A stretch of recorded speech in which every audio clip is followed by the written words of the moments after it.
Just want to say a quick shout out to everybody who joined me yesterday for our intimate chapter advancing live stream. We got up to chapter 5. I actually completed chapter 6 and now mind blown at what the storyline is, and we're in a complete different state of array and different characters are being used currently, and it's actually pretty damn epic. Now with that being said, today I want to focus on something a little different. Forget the storyline for a second. Let's actually talk about gameplay and what you should be focusing on if you are a brand new player in the game, or if you're a veteran and you're just kind of stuck and trying to understand where your focus should go. Now I'm specifically talking about characters versus weapons. All right, now a lot of you may know there are an infinite amount of weapons in this game, ranging from 2-star all the way up to the 4-star, and then you can advance weapons to 5-star as well too, right?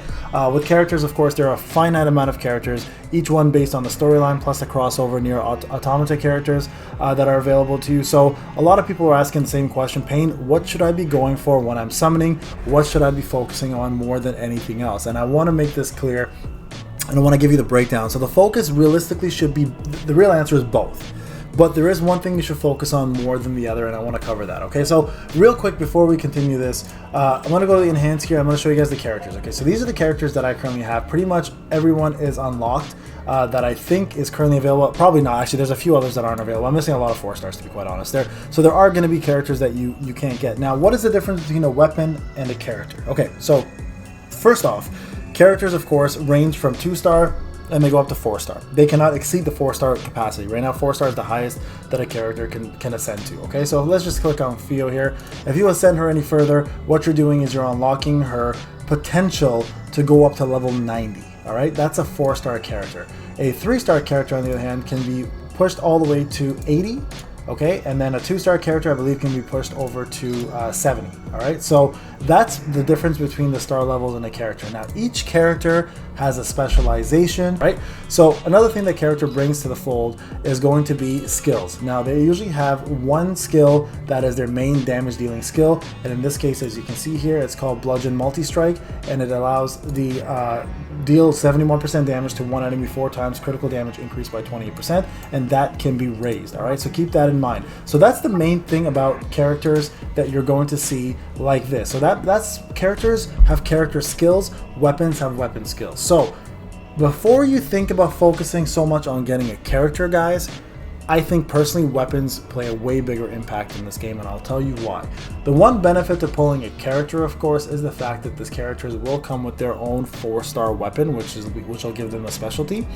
So that is a bonus, obviously, in pulling a 4-star character. But 4-star weapons, or any weapons in general, the beauty of having a weapon is they can be equipped by any character anytime, and they have their own affinity plus 2 weapon skills. Usually you can unlock 3 and 4 as well, and we're going to look at that. All right, so before you jump in here and you're like, Payne, I didn't get my 4-star character, but I got a lot of 4-star weapons, sometimes that's a good thing, guys. So you don't really want to worry too much about only pulling 4-star characters. You can actually do really well with a 4-star weapon and then advance it to 5 stars even. Okay, so each weapon has an affinity. All right, let's just look at quickly one of the weapons that I'm currently working on. So let's just take this weapon here, which is called the Type 40 sword. I believe this sword belongs to either 9S or 2B.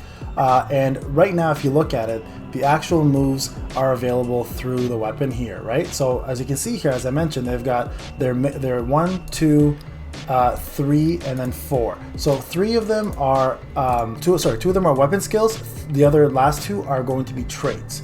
So weapons come with an array of different stat bonuses plus weapon skills that you can use. So first off, the enhancement, I will let you know this, is different than character enhancement. You have to get your own weapon enhancement stuff first. As you can see here, this will raise it. Now, the beauty of a weapon is the fact that first off, you can equip 3 of them on a character. So there's 3 different sections for weapons, and each weapon will bring its own stats to that character. So you can have a level 1 character, right? If it's a 1-star, 2-star, 3-star, whatever the case may be, you can get yourself a maxed out weapon on that character, and that character will actually bring you through the game quite far without having them being a 4-star weapon. Okay, weapons also have the ability to ascend, which maxes out their levels here, and then the ability to evolve pushes them to another star level, giving you another ability that unlocks here, in this case defense up, right? So weapons are actually better in that regard because first off, you can load 3 of them. Secondly, you can have more stats based on those 3. And then lastly, you can evolve them to 5 stars.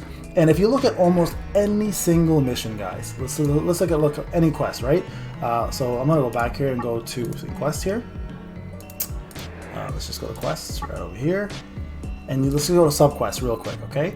Every quest for the most part, okay, is going to have your requirement of weapon to be a certain affinity. So there you go, clear with a dark affinity main weapon.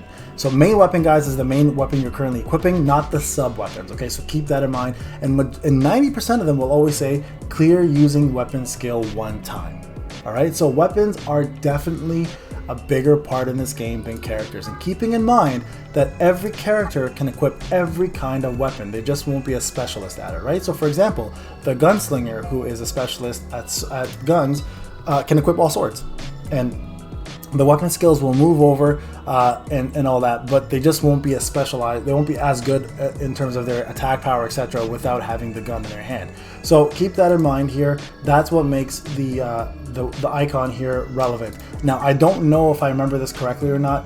I think you can still perform the abstract gunman's special move if you don't have a gun equipped. I'm pretty sure you still can, but I have to look into that, to be quite honest with you. I don't know if you actually need to have a gun to be able to do this character skill. I've actually never even looked at that. So if anybody knows the answer to that, please let me know. So guys, if you're busy pulling characters and you don't get the character you want, it's not the end of the world if you pulled really good weapons. Remember, weapons will take you further in this game. Yes, characters are nice. They obviously come with their own 4, 3-star weapons, etc. when you pull them, but if you just want to advance in the game and you're worried about your progression being stalled based on characters versus weapons, and if you have a good set of weapons, focus on your weapons first, get those up. I've been actually farming the subquest here to get as many weapon experience points as I can from the gorilla dungeon, and I'll be also doing the memoirs as well, or the memories as well, and I'll talk to you guys about the memories afterwards. That's a whole different video altogether. But these gorilla quests, guys, are a must. Make sure you log in during the gorilla quests and farm these for the full hour that they're available to you.